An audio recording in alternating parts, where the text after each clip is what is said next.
שלום, היום אני אציג לכם מתכון לעוגת טעימה. זהו מתכון של סבתא שהגיעה ממולדובה הרחוקה.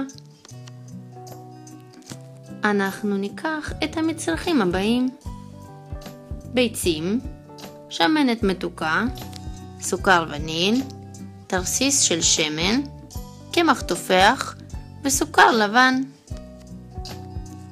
נשתמש בכלים הבאים: תבניות אישיות, מברשת, כוס וקערה. כעת נתחיל להכין את הבלילה. ניקח 3 ביצים ונשבור אותם לתוך הקערה. נוסיף כוס של סוכר לבן, כוס של קמח תופח, סוכר וניל ושמנת מתוקה. נערבב את כל המצרכים ביחד. כעת נשמן את כל התבניות האישיות בעזרת שמן ומברשת.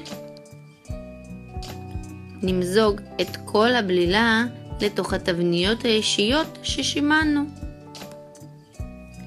נחמם את התנור ל-180 מעלות ונחכה חצי שעה. הגיע הזמן לבדוק את העוגות. הן יצאו טעימות, כדאי גם לכם לנסות.